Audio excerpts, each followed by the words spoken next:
correcto recomendar en toda clínica o institución médica donde se ven pacientes oncológicos examinar previamente al paciente, tener una ficha en la que se recoja antecedentes de hipertensión, enfermedad coronaria, función ventricular izquierda, etcétera? Porque lo que se observa es que de frente se empieza a tratar quizá, pero no conocemos los basales. ¿Cuál es el trabajo que ustedes hacen en el INEN? Bueno, en primer lugar, muchas gracias. Es una pregunta bien importante en el sentido de que pedimos nosotros a los oncólogos que estratifiquen ellos el riesgo basado en los 4 factores más importantes como son hipertensión, tabaco, colesterol y diabetes. Aquellos pacientes que tienen 2 de estos factores o más, dependiendo del tratamiento que se les va a dar, deberían pasar por cardiooncología.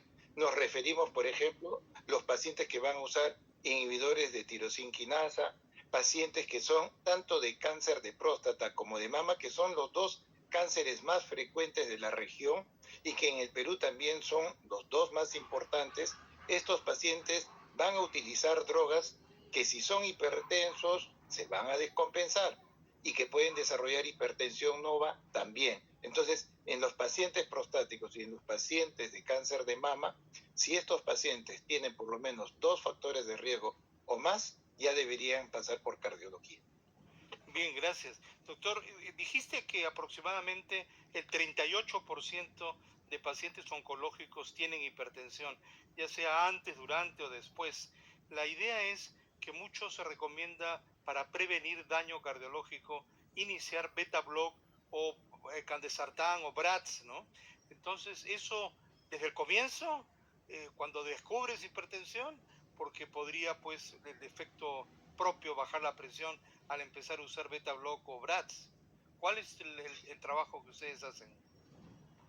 No, acá el paciente, una cosa es cuando uno quiere hacer cardioprotección en insuficiencia cardíaca, pero en insuficiencia cardíaca, allí sí utilizamos nebivolol, enalapril o carvedilol en forma preventiva en pacientes asintomáticos. Pero eso es hacia insuficiencia cardíaca. Si nosotros estamos viendo un paciente con sospecha que puede desarrollar hipertensión arterial, hasta que no se diagnostique, no se le debe dar tratamiento. Y dentro del tratamiento, las drogas que, como he mencionado, no son las recomendables porque tienen que ver con el metabolismo de muchos productos oncológicos, es diltiazem y verapamilo, no se recomienda. Y cuando se tenga que utilizar los diuréticos, las hidroclorotiazidas, hay que tener mucho cuidado porque ellos elevan ligeramente el calcio. Pero si tenemos a un paciente que está desarrollando metástasis ósea y que empieza a desarrollar problemas de hipercalcemia, hay que tener mucho cuidado si está recibiendo el diurético. Mejor es suspender. Muchas gracias, doctor. Doctora Chivao, usted ha hablado brillantemente sobre hipotensión ortostática, pero en las últimas guías europeas de hipertensión arterial figura otro fenotipo que es la hipertensión ortostática. ¿Usted ha tenido oportunidad de ver pacientes que hacen hipertensión ortostática? Sí. Hemos visto pacientes con hipertensión ortostática y cuando los hemos estudiado es debido a un incremento de actividad simpática cuando están parados. Entonces, muchos de los pacientes, por ejemplo, con taquicardia postural, son mujeres jóvenes, se presentan también con hipertensión ortostática.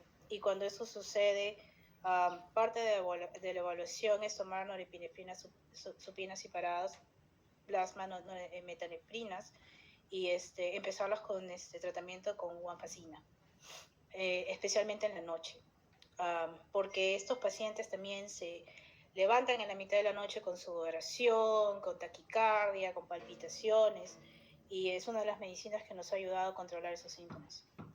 Okay. Y también mencionó en un ejemplo de una paciente que recibía Flomax, que es la tamsulosina, que eso también baja la presión. Cuando llega un paciente a su consulta, usted le retira todo lo que en un cuadro presentó que pudiera pasar, que pudiera dar hipotensión, por cierto, ¿no es cierto? Sí, hacemos una evaluación de las medicinas que pudieran dar hipotensión.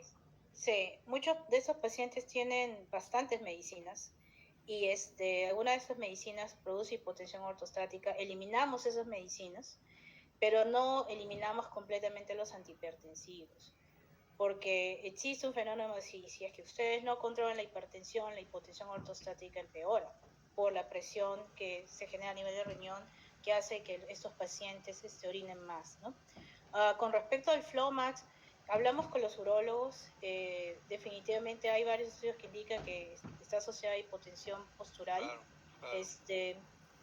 El problema está en que es difícil retirar el Flomax porque después estos pacientes desarrollan retención urinaria. Entonces, les decimos que cambien a otro tipo de medicinas, por ejemplo, los alfa-5 reductasos, ¿no? Y si eso no funciona, los mantenemos en Flomax, pero utilizamos agentes que no afectan